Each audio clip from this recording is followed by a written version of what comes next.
पैसे वाले लोग चुनाव लड़ते हैं और जीत जाते हैं। पेपर लीक के मुद्दे पर बोला था। जो हमारा आदिवासी भाई बरसों से जमीन में रहा, जंगल में रहा, उसको पूछता है पेड़ पौधे, नदियां, पर्वत, पहाड़, जंगल को अपना माँ मानता है, अपना पिता मानता है, उनको भगवान मानता है।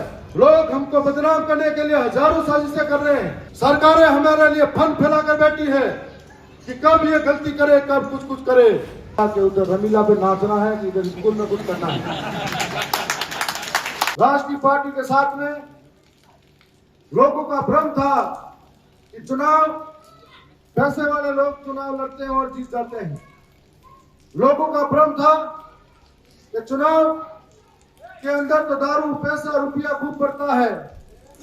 लेकिन जब मैं राजस्थान की विधानसभा में आपके विश्वास, साथ, सहयोग और प्रेम से जीता तो ये बात पलट गई कि विरासत में राजनीति के सियासत के फैसले तय नहीं होते। यह आपका संघर्ष बताएगा कि कौन किस जगह बजाएगा। और इसके बाद में मेरे ऊपर भरोसा करने का सबसे बड़ा कारण था कि नौजवानों को लगता था ये हमारे बीच से निकला हुआ है, इसने मजदूरी करके पढ़ाई लिखाई की है तो ये नौजवानों का संघर्ष समझेगा। किसानों को लगता था कि इनके माँ बाप घर परिवार से किसान है, हमारे जैसे साधारण परिवार से है, तो जीतने के बाद में कभी गरीबों की बस्ती नहीं भूलेगा, किसानों के हक को नहीं भूलेगा। और जो नौजवान के साथ साथ में आने वाली पीढ़ी है उनको भरोसा था कि हमारा भाई जीतेगा तो पढ़ा लिखा है, संवैधानिक तरीके से राजस्थान की सबसे बड़ी महापंचायत के अंदर हमारे लिए बात रखेगा। और आपकी उम्मीदों के अनुरूप जब मैं चुनाव जीता तो पहली बार राजस्थान विधानसभा के नजदीक गया था। उससे पहले कभी मौका नहीं मिला था क्योंकि मैं गरीब परिवार से था, तो कभी ऐसा अवसर नहीं आया कि उस विधानसभा के पास में जाकर भी फोटो खींच लूं।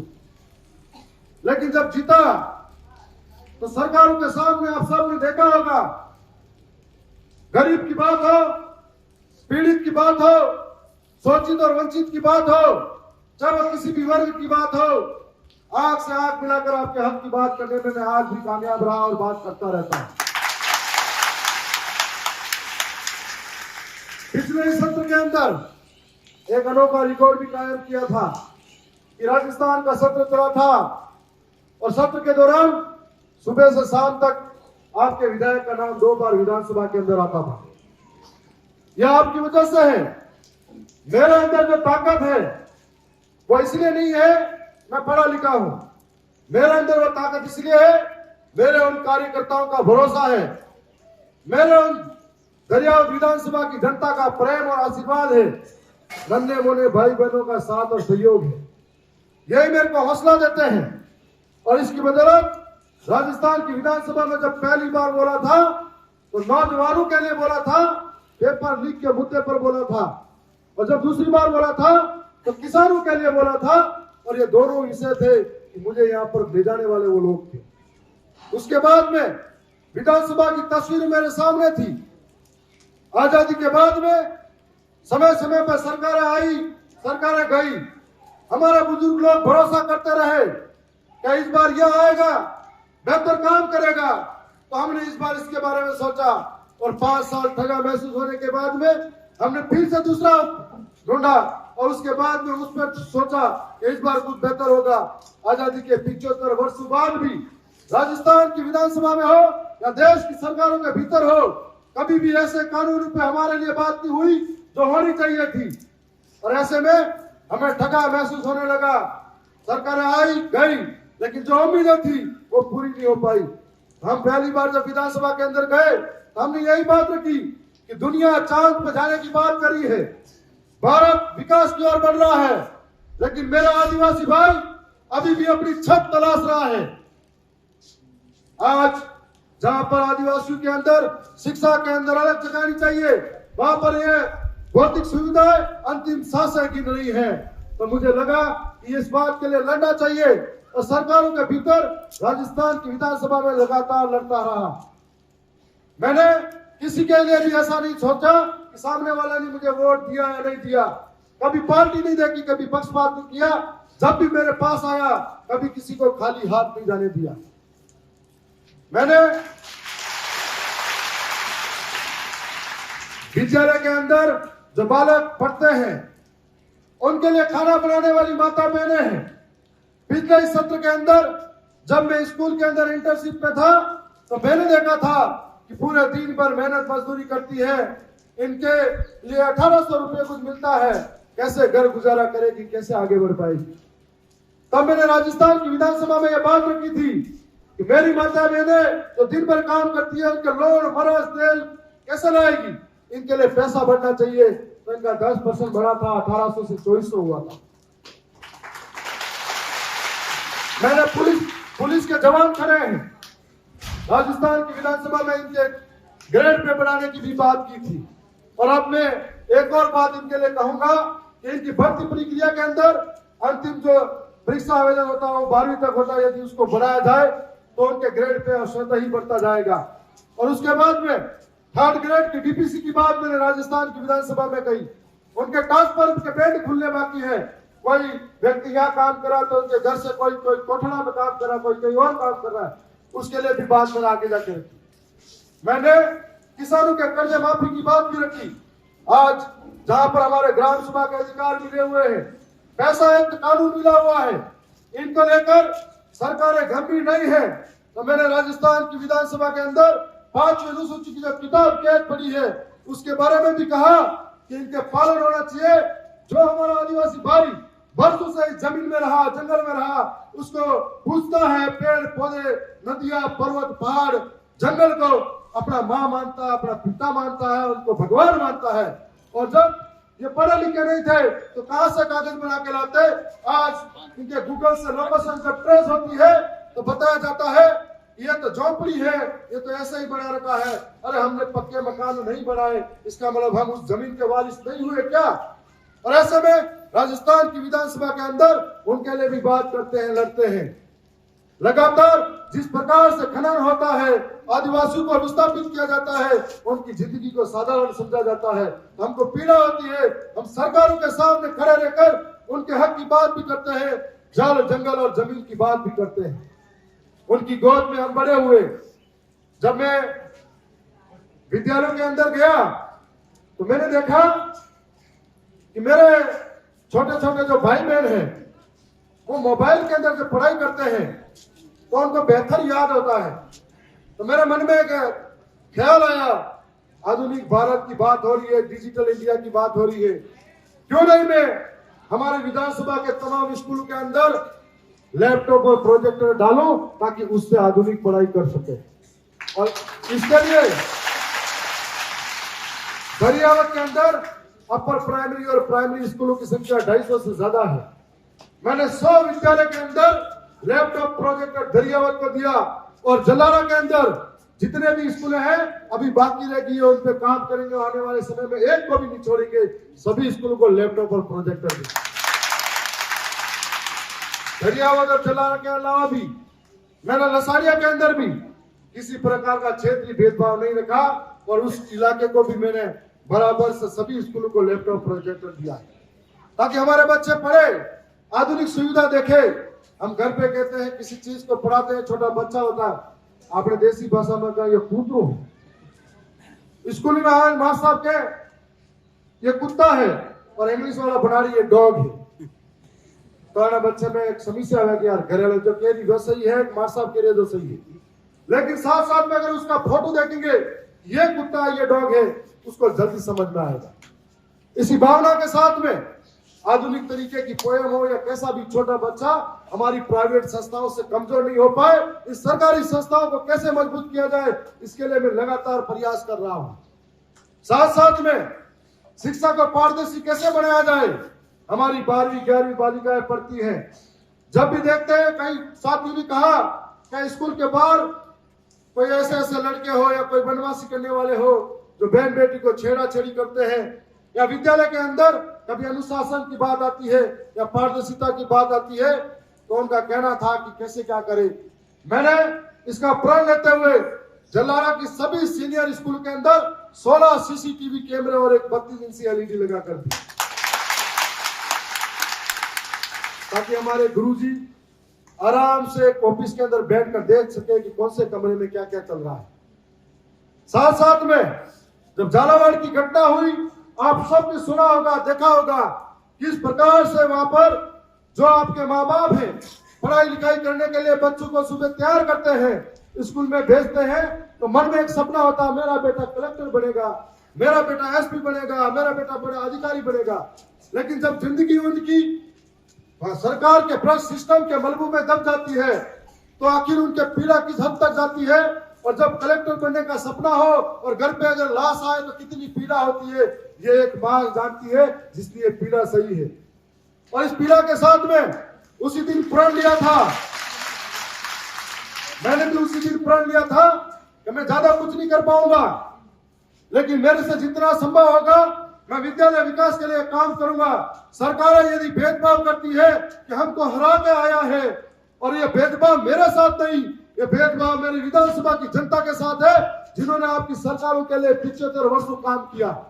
और यदि वो भेदभाव करती है, लेकिन मेरे को मेरा जो हक मिला है विधायक मत का, मैंने उसके माध्यम से लगभग 22 विद्यालयों में इससे और इससे भी बड़े टीन सेट बनवाए, ताकि मुझे पता है चाहे बारिश हो चाहे कोई और मौसम हो, जिसके अंदर हमें डर लगे कि छत जर्जर है, अगर बाहर बच्चा नहीं बैठ पाएगा तो इसके नीचे बैठकर भी पढ़ाई करेगा, धूप से भी बचाएगा, लेकिन पढ़ाई से वंचित हमारा आदिवासी भाई किसी भी तरीके से पीछे नहीं रहेगा।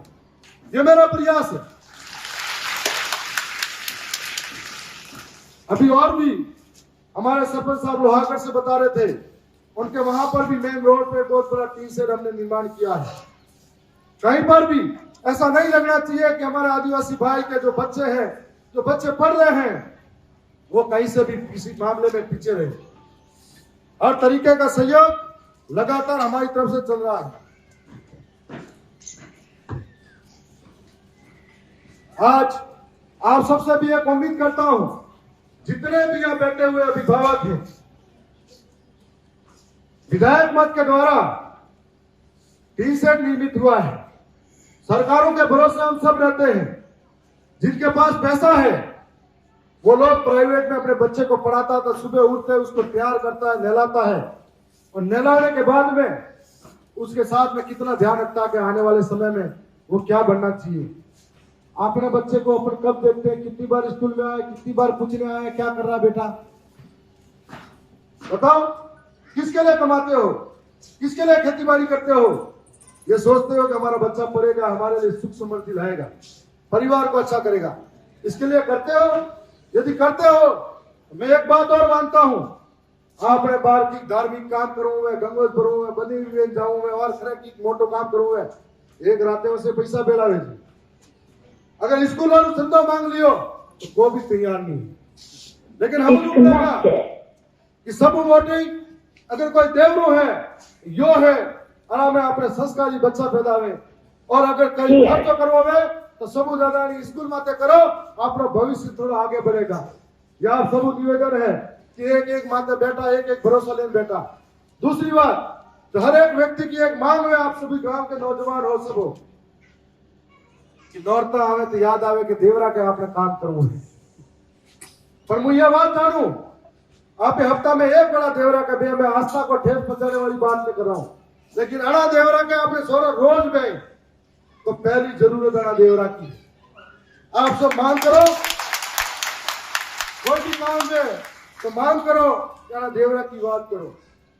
और आज उम्मीद करो 15 अगस्त है, 26 जनवरी है, वार्षिक उत्सव है, आपके नाना छोटे बालक बड़े तो कोई भी कार्यक्रम में बोले हाजिरी नहीं देवी, लाड़ा देवो जो मां साहब भेड़ो रहो और मां साहब पे सहयोग करो। एक जमाना हो तो मां साहब बढ़ाता और आप पे गर्व लागती पर बढ़ता, और आज मां साहब बच्चा कोई गलती करता तो मां साहब उसको मार देते थप्पड़, पर बच्चा जाके घर पे नहीं कह सकता था, क्योंकि उसको मालूम था कि घर कहूंगा तो घर वाले डांटेंगे। और आज नामे की कतम आई वो बे हटता है मारा सोरा फूटना की। और अगर ऐसा करेंगे उनको डर नहीं रहेगा, ना गुरुजी का रहेगा ना आपका रहेगा, तो बाद में आपको मानेगा क्या? नहीं मानेगा। इसीलिए गुरुजी को आप भरोसे पे रख रहे हो तो उससे भरोसे पे काम होगा। उम्मीद करता हूं कि जिस गांव के अंदर विद्यालय खूबसूरत है वो गांव खूबसूरत है। आप मिलकर जब भी कोई काम करे, जब भी कोई बात हो, विद्यालय के अंदर आओ। या आपका परिवार है, या आपके बच्चे पढ़ते हैं। और आपको विश्वास दिला रहा हूं, 26 तारीख के बाद में 28 तारीख से राजस्थान की विधानसभा चलने वाली है। हर एक परिवार की बात हो, गरीब की बात हो, नौजवान की बात हो, मैं मजबूती से उठाऊंगा। आज जिस प्रकार से सरकारें नाम बदल रही है, कहीं नरेगा का नाम बदल रही है, हमारे लोग जो गरीब हैं उस पर आश्रित हैं, वो उसी पे बैठे हुए हैं और उनको लोगों को भ्रमित कर रहे हैं। कई लोग जो धर्म की राजनीति करके झूठ बोलते हैं और लोगों को गुमराह करते हैं। आपको और हमको समझना पड़ेगा कि मेरे को विधायक बनाया है, धर्म की राजनीति के लिए नहीं बनाया है। मेरे को विधायक बनाया है कि क्षेत्र के अंदर बिजली, पानी, सड़क, रोजगार की व्यवस्था की बात करूं, क्षेत्र के अंदर शिक्षा की बात करूं, स्वास्थ्य की बात करूं। और इसके लिए मुझे राजनीति के अंदर भेजा है। और ये काम आपको समझना पड़ेगा, सोचना पड़ेगा। हाल ही में पंचायती राज चुनाव आ रहा है। लोग हमको बदनाम करने के लिए हजारों साजिशें कर रहे हैं। सरकारें हमारे लिए फंड फैलाकर बैठी है कि कब ये गलती करे, कब कुछ करे। और जितने काम में ये कर रहा हूं उसके लिए भी हजार अड़चने अड़ा रहे हैं। आप सबको समझना पड़ेगा कि आप सबका साथ मेरे साथ है तो उनकी हजार अड़चने हमारे कहीं नहीं लगेगी। और उम्मीद करता हूं ये प्रेम और विश्वास बनाए रखना। 70 साल का खाड़ा बढ़िया कथा है। आप ये उम्मीद करेंगे कि 70 साल का खाड़ा 2 साल में पूरा भेजे, तो आप समझो 2 साल में पूरा संभव नहीं है। लेकिन भरोसा रखो, आज गटेर में काम वेरियो है, जीरजू मालपुर में भी, जीरजू साजनाथ में लाइब्रेरी बने है, जीरजू अब हांडी मोपी में स्कूल पढ़ेगी तो बेटा भी बजट डालियो है। और अब जलारा के अंदर जोधपुर खुर्द में बजट डाले मिलियो है। और दरियावत में तो घनी जगह स्कूल में काम चाले रही है। आपने सब जाने लिया कि एक बोला अनाज बोआ तो टाइम लगे वहां पाकवा में, तो जीरू जी रोकड़ो सो भी है। और ये फल पैदा वेरी धीरे धीरे फल को फायदा सबे मिलेगा। आप सबे मैं पुनः बहुत बहुत धन्यवाद करूंगा। विद्यालय स्टाफ की जो भावना के अनुरूप उन्होंने बोला है, मैं निराश नहीं करूंगा। अगली बार कोई भी बैठक हो, चाहे वो डीएमएफटी का बजट हो, चाहे किसी भी प्रकार का बजट हो, हम लोग उस पर भी काम करेंगे। और इस विद्यालय की भौतिक सुविधा में कहीं कमी नहीं आए, ये हमारा प्रयास है। और आप सबसे भी ये उम्मीद करते हैं कि अभी आपके आगामी समय में परीक्षाएं आ रही है। फरवरी, मार्च, अप्रैल में परीक्षा होगी और इधर ही शादी का सीजन भी होगा। तो ये आपको सोचना पड़ेगा कि उधर रमीला पे नाचना है कि इधर स्कूल में कुछ करना है।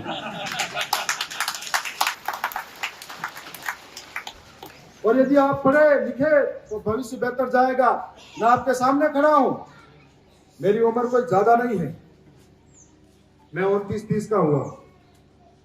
इस दौरान, पढ़ाई के दौरान मैंने एनसीसी नेवी में सी सर्टिफिकेट लिया। 3 कैंप में मैं नेशनल गया। स्पोर्ट्स के अंदर 4 खेलों में स्टेट हूं। स्काउट के अंदर फ्री राष्ट्रपति का अवार्ड लिया हुआ है। और ऐसे ही कई सारे अवार्ड खेल आयोजनों में शामिल रहा हूं, जो हर जगह काम आता है, अपनी एक पहचान बनाता है। ये पढ़ने का समय है। मैं पुनः सबका बहुत बहुत धन्यवाद करता हूं। आपके माध्यम से बताना भी चाहूंगा कि बहुत सारे लोगों को लगता है कि सरकारें डबल इंजन की है और हम लोग इनको डराएंगे, धमकाएंगे, कुछ भी कर सकते हैं। लेकिन समय अब बदल चुका है। हर घर में बिरसा मुंडा के विचार पैदा हो गई, हर घर में कालीबाई पैदा हो रही है, हर घर में लोग समझदार हैं। आपको एक किस्सा बताता हूं। चुनाव जीतने के बाद में पहली बार एक कार्यक्रम में दिल्ली को, तुम्हारी शक्ल देखे और उम्र देखे कहे कि आप विधायक कौन है? मैंने कहा नहीं हूं। उन्होंने मेरे को पूछा कि ऐसा लगता है कि आप बहुत बड़े करोड़पति घराने से हो। मैंने कहा नहीं हूं।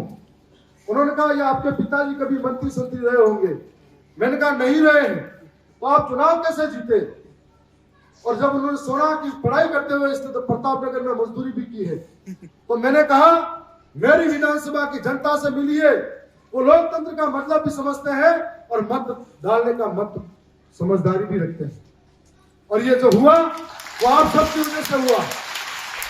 और आज सुनने में आया है अपने आसपास की गटेर पंचायतों में लोग आस्था के नाम पर विश्वास जीतते हैं और हमारी जमीनें छीनते हैं। ऐसे ही लोग पहले भीलवाड़ा के करेला में भी भगाए गए हैं। तो हमें आस्था के नाम पर विश्वास तो रखना है, लेकिन धोखे में मत आना है। इन सबको समझते हुए काम करना है। मैं इतना कहूंगा कि मेहनत से उठा हूं, मेहनत का दर्द जानता हूं, आसमान से ज्यादा इस जमीन की कद्र जानता हूं। पुनः आप सबका बहुत बहुत धन्यवाद। आज आपकी बदौलत ये कार्यक्रम आयोजित हुआ। उन तमाम कार्यकर्ताओं का, उन तमाम सहयोग करने वालों का सबका बहुत बहुत धन्यवाद, आभार करता हूं। जोहार।